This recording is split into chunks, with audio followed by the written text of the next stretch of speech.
여기서 하나 짚고 가고 싶은 것이 있어요. 이 마시멜로 실험에서 연구자들이 또 알아낸 게 있는데요. 아이들이 잘 참느냐, 못 참느냐를 개인의 성향으로만 돌리기가 어렵다는 거예요. 아이들이 어른들에 대한 신뢰도가 그 결과에 한몫했었다고 합니다. 타고난 성향 말고도 외부적 요인이 있다는 거군요. 네. 마을과 이웃을 연결합니다. 여기는 마을방송국 단팥빵입니다.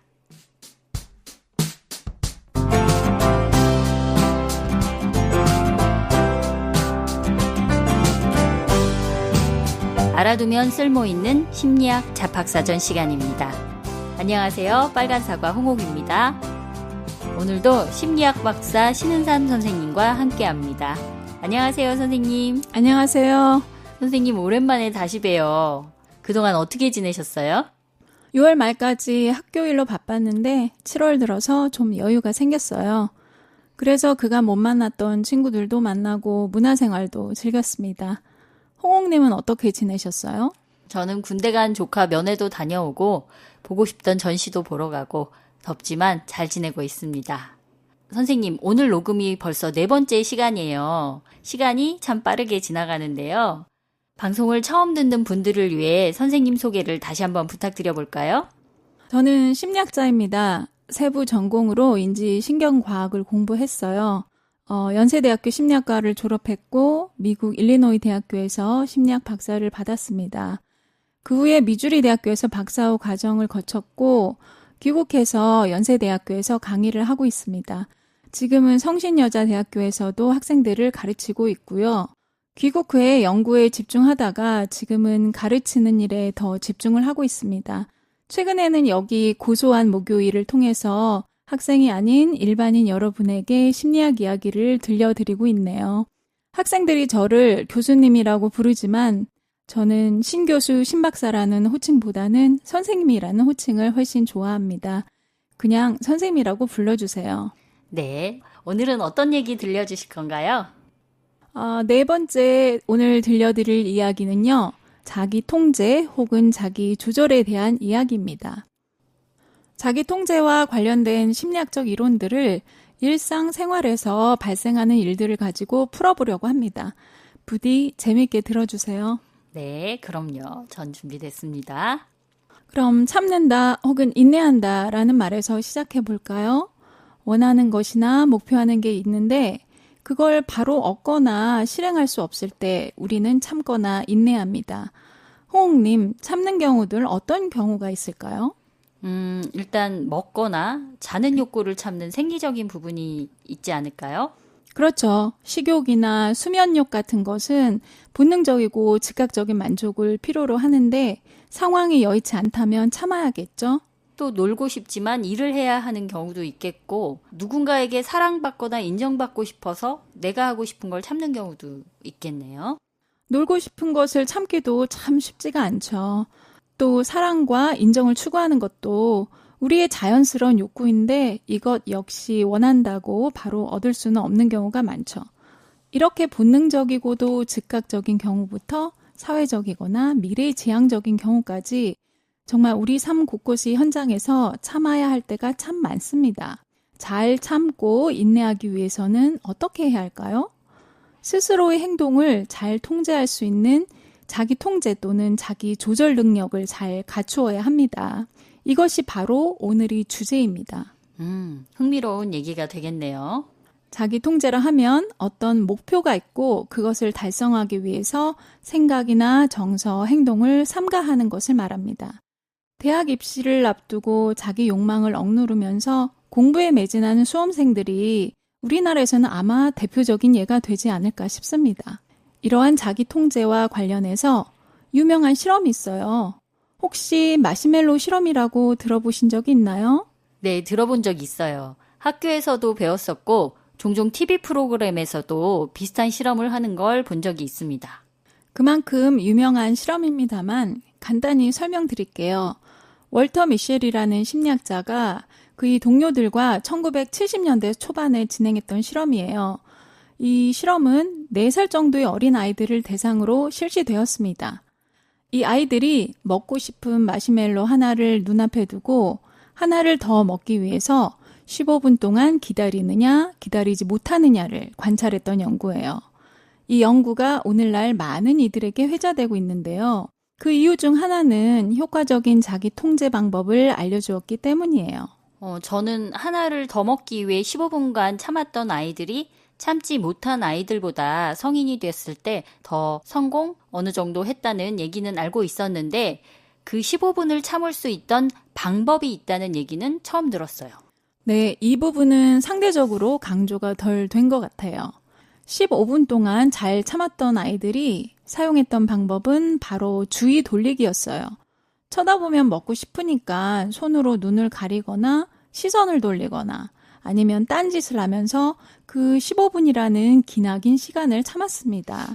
마시멜로우를 계속 쳐다보고 있던 아이들은 15분을 기다리지 못하고 결국 집어먹게 된 경우가 많았어요.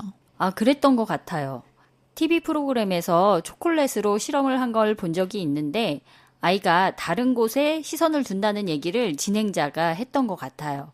저는 그저 아이가 참을성이 많아서 15분을 잘 견뎠다고 생각했는데 주의를 다른 곳으로 돌렸기 때문에 잘 참을 수 있었던 거군요. 가르쳐주지 않아도 스스로 관심을 다른 곳으로 돌렸다는 게 저는 대단해 보이는데요. 아, 그렇게 느껴지시는군요. 이 연구가 유명한 또 다른 이유는 홍옥님이 조금 전에 말씀하셨던 것처럼 실험에 참여했던 아이들을 10년, 20년, 30년, 40년까지 성인이 된 이후에도 계속 추적했다는 것이에요.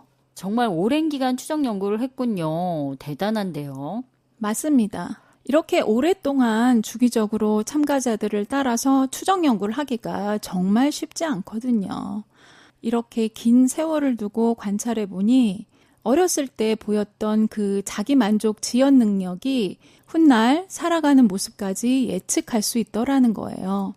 15분 동안 참아서 2개의 마시멜로우를 먹었던 아이들이 참지 못했던 아이들보다 학교 성적과 대학 입시 성적이 좋았고 비만 확률이 적었고 좌절이나 스트레스에 대해 더 잘 대처했고 사회적 인지적 측면에서도 유능함을 보였다고 합니다. 이 연구 이야기를 들으니 어떤 생각이 드세요?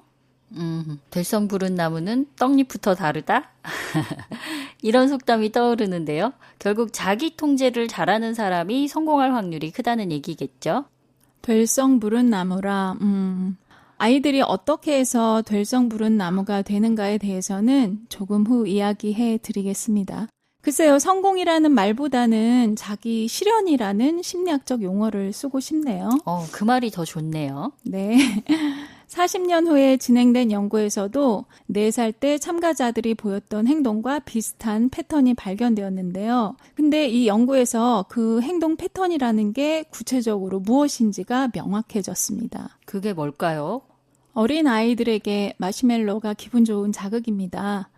그렇다면 어른들에게는 어떤 게 기분 좋은 자극이 될까요? 글쎄요, 사람마다 다르지 않을까요? 마시멜로처럼 딱 떠오르는 게 없죠. 네. 아마도 마시멜로보다는 자기를 향해 웃는 얼굴을 보면 기분이 좋아지지 않을까요? 40년 후 연구는 이 점을 이용했습니다. 아이들에게 마시멜로를 눈앞에 두고 참으라고 했던 것처럼 성인이 된 참가자들에게 웃는 얼굴 사진을 보면 아무것도 하지 말라고 한 거예요. 그러니까 마시멜로 실험을 했던 아이들이 성인이 되었을 때 다시 실험을 한 거군요. 네. 그 사람들에게 웃는 얼굴을 보여주고 어떤 행동도 하지 말라고 했다는 거죠? 네, 그렇습니다. 그런데 그 결과가 40년 전 마시멜로 실험 결과와 비슷했다는 거죠. 어렸을 때 잘 참았던 아이들은 성인이 되어서도 잘 참았고 잘 참지 못했던 아이들은 성인이 되어서도 잘 참지 못했습니다. 한편 웃는 얼굴 말고도 무표정한 얼굴 사진을 이용해서 잘 참았던 집단과 그렇지 않았던 집단을 비교했어요. 이 경우 두 집단 간에 차이가 없었습니다. 그러니까 무표정한 얼굴을 보면 잘 참지 못하던 집단도 잘 참더라는 거예요. 아, 무표정한 얼굴을 보여줬을 때는 모두 잘 참았고 웃는 표정을 보여줬을 때는 마시멜로우 실험과 결과가 똑같았다는 거죠? 네. 이 결과가 의미하는 것은 잘 참는 사람과 못 참는 사람의 차이가 기분 좋게 하는 자극에 대해서만 일어난다는 거예요. 그러니까 못 참는 사람들이 모든 것에 충동적으로 반응한다는 것은 아니라는 거죠. 아, 그렇군요. 중요한 점을 짚어준 연구네요. 40년이라는 세월이 지나고 보니 그동안 많은 과학기술이 발전했고 이제 뇌 활동까지 관찰할 수 있게 되었잖아요. 그래서 이 연구에서는 그 잘 참았던 집단과 못 참았던 집단의 뇌가 웃는 얼굴 사진에 어떻게 반응하는지 살펴보았어요. 그랬더니 두 집단 간의 반응에서 차이가 나더라는 거예요. 4살에 실험을 하고 40년 후에 그들을 모아서 다시 실험을 하고 거기에 뇌 활동까지 관찰을 했군요. 뇌의 어떤 부분을 관찰했죠? 전두엽이라고 제가 노화에 대해 얘기할 때 언급한 적이 있죠. 네, 기억나요. 인간을 인간답게 만드는 뇌부위라고 하셨던 것 같아요. 맞습니다. 전두엽은 인간이 고등 동물로 살아가는데 큰 역할을 하는 곳입니다. 여러 기능이 있지만 그 중에서 목표를 위해 자기 행동을 억제하거나 조절하는 기능이 있습니다. 전두엽과 더불어 주목할 만한 또 다른 영역이 있어요. 바로 복측 선조체라는 곳입니다. 이름이 어렵네요. 복측 선조체요. 예, 복측은 아래쪽이라는 뜻이고 선조체는 줄무늬가 있어서 한글어로 줄무늬체라고도 합니다. 이 영역은 도파민이 분비되는 곳이고 우리가 기분 좋을 때 활성화됩니다. 그러니까 전두엽은 우리가 목표에 맞는 행동을 하도록 하고 복측 선조체는 기분이 좋으면 즉각 반응을 보이는 거죠. 조금 전 제가 40년 후에 실시된 연구에서 두 집단이 다른 뇌의 반응을 보였다고 했죠. 어떻게 달랐을까요? 15분을 참지 못하고 머시멜로우를 먹은 아이들이 전두엽보다 도파민이 분비되는 복측 선조체가 더 발달해 있지 않을까요? 15분을 참고 2개의 머시멜로우를 먹은 아이들은 전두엽이 더 발달되어 있을 거고요. 이걸 보니까 군것질을 참지 못하는 저는 도파민이 분비되는 복측 선조체가 더 발달해 있는 거군요. 제가 살이 안 빠지는 이유가 있었네요. 아, 네. 사람마다 그런 게 다 있죠. 저는 커피 앞에서 무력해집니다. 홍옥님이 말씀하신 것처럼 잘 참았던 집단은 전두엽이, 그렇지 않았던 집단은 복측 선조체가 웃는 얼굴 사진을 볼 때 더 활성화되었습니다. 여기서 하나 짚고 가고 싶은 것이 있어요.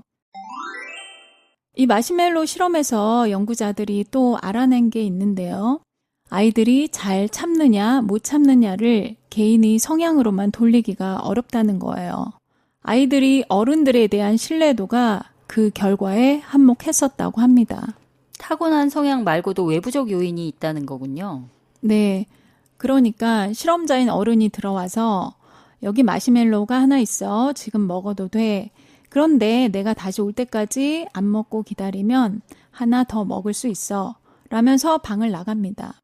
이런 상황에서 그 어른이 말을 잘 믿지 못하겠다면 아이는 마시멜로우를 바로 먹겠죠. 즉, 잘 참지 못하는 아이로 분류된다는 말이죠. 그렇다면 이런 신뢰감이 어디에서 오는 것인지 생각해 볼 필요가 있습니다. 이 연령이 아이들에게 부모님은 절대적 존재입니다. 그리고 살고 있는 동네와 같은 물리적 환경 역시 큰 영향을 미칠 수 있습니다. 그래서 어떤 연구자들은 이 마시멜로 실험에서 발견된 만족 지연 능력의 차이에 대해서 외부의 환경적인 요인들을 고려해야 한다고 주장하고 있어요. 아이가 자라는 양육 환경이나 양육자의 태도가 아이 행동에 영향을 준다는 거네요. 우리가 그동안 매스컴에서 봤던 머시멜로우 실험은 단순히 실험 결과만을 가지고 판단하는 게 대부분이었어요. 그런데 박사님 말씀을 들어보니 외부 환경도 고려하는 게 맞다는 생각이 드네요. 외부 환경 중 특히 양육자의 태도가 중요한 것 같습니다. 아이가 양육자를 신뢰할 때 아이는 인내할 이유가 생기는 것입니다. 이때 양육자 역시 인내하는 태도를 보여야 합니다. 그럴 때 아이도 참는 법을 배우게 됩니다. 제가 언제 인스타그램에서 짧은 영상을 봤어요. 그걸 보고 무릎을 탁 쳤습니다. 아빠와 걸음마 정도 하는 아기가 걸어가다가 좁고 짧은 다리 입구에서 길이 막혔어요. 줄을 얼기설기 묶어놔서 통행을 제한한 상태였거든요. 이때 아빠가 아이를 입구에 혼자 두고 그 줄을 넘어서 다리를 걸어갑니다. 아기는 혼자 남겨진 채 아빠를 보고 징징대고 소리칩니다. 그 줄을 뚫고 아빠에게 가려고 혼자 노력도 해봅니다. 아빠는 그런 아이를 저만치서 바라보고 있습니다. 그러다가 아이가 줄에 몸이 엉겨 꼼짝할 수 없게 되자 다시 걸어와 아이를 번쩍 들어 원 위치에 내려놓습니다. 아이를 들어 아빠와 같이 간 게 아니라 아이가 혼자 힘으로 줄을 넘는 걸 다시 시도하게 했다는 거죠? 그런 거죠. 아빠는 혼자서 다시 다리를 걸어가 한 곳에서 아이를 바라보며 기다립니다. 아이는 데려가 달라고 소리치면서도 그 줄을 통과하려고 노력합니다. 아이가 드디어 한 줄을 넘겼습니다. 그리고는 두 번째 줄, 세 번째 줄까지 모두 넘기자 아빠가 달려와서 아기를 안아줍니다. 부모 입장에서 이렇게 기다려주기가 정말 힘들었을 텐데 그 아빠도 그 아기도 이날 아주 소중한 것을 얻었을 거라고 생각합니다. 아까 홍옥님이 될성 부른 나무 이야기를 하셨는데요. 될성 부른 나무는 저절로 되지 않는다는 점, 이 점 꼭 기억해 주셨으면 합니다. 양육자의 태도가 정말 중요하다는 걸 다시 느낍니다. 아이를 제대로 기른다는 게 참 어려워요. 그렇습니다.